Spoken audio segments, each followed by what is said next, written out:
Shalom Jemaat BCS dimanapun kita berada. Mari kita luangkan waktu sejenak untuk merenungkan firman Tuhan pada hari ini.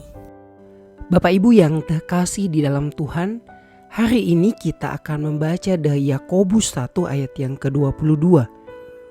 Tetapi hendaklah kamu menjadi pelaku firman dan bukan hanya pendengar saja, sebab jika tidak demikian kamu menipu diri sendiri.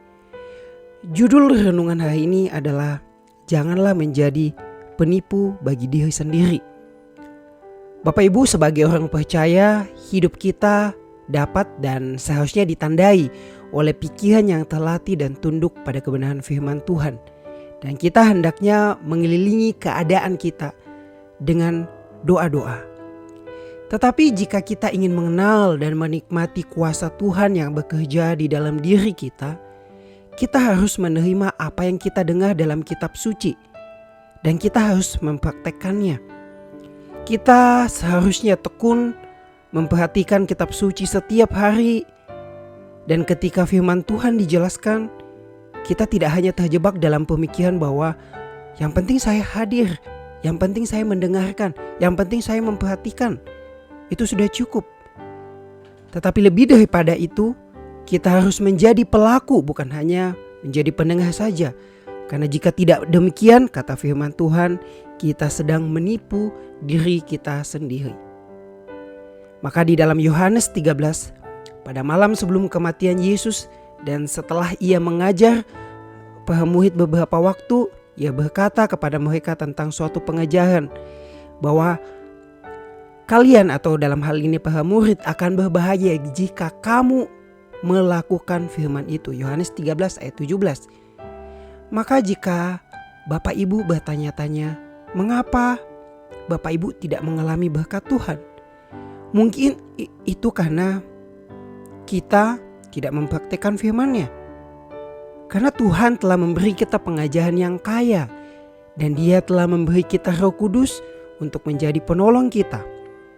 Maka sekarang kita bertanggung jawab untuk melatih pikiran kita di dalam kebenaran firman Tuhan.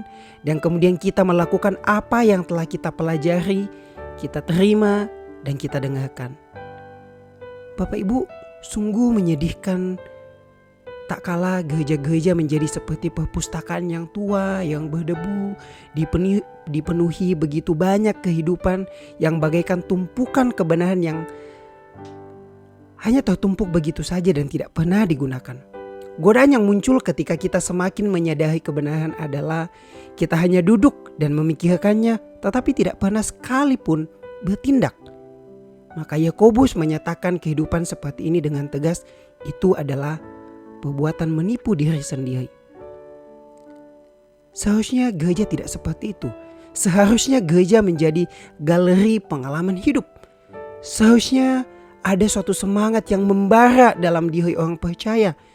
Sehingga ketika kita menghadapi berbagai masalah dunia, masalah yang kita sendiri pun tak luput darinya, kita dapat melihatnya apa adanya dan menanggapinya dengan mempertahankan kebenaran firman Tuhan sambil kita menghidupinya.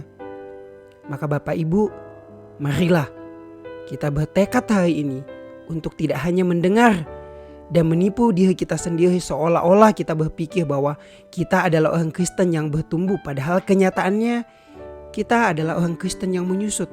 Karena kita tidak pernah mempraktekkan apa yang kita dengarkan. Maka hari ini bertekadlah Bapak Ibu, kita semua menjadi pelaku firman. Mari kita mengevaluasi hidup kita dengan jujur. Mari kita mengenali bagian-bagian mana saja di dalam hidup kita yang mungkin di atasnya kita belum mempraktekkan kebenaran firman Tuhan. Maka biarlah dengan mengevaluasi hidup kita dan dengan memiliki tekad untuk mempraktekkan firman, itulah yang menjadi sehari kita untuk terus bertumbuh. Kiranya Roh Kudus menolong kita. Mari kita berdoa. Bapa, tolong kami di dalam kehidupan kami sehari-hari. Biarlah kami tidak hanya mendengar, kami tidak hanya cukup puas dengan membaca Alkitab, dengan mendengarkan khotbah dan lain sebagainya. Tetapi biarlah yang terpenting bagi kami adalah ketika kami mau melakukan apa yang menjadi firman Tuhan. Seringkali tidak mudah untuk kami mempraktekkannya, tetapi justru disitulah kami terus bertumbuh.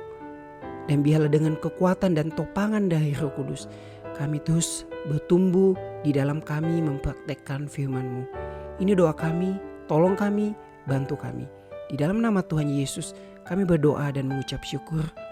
Amin. Demikian renungan harian kita pada hari ini. Mari kita terus rindu menjadi murid Kristus bersama keluarga Allah.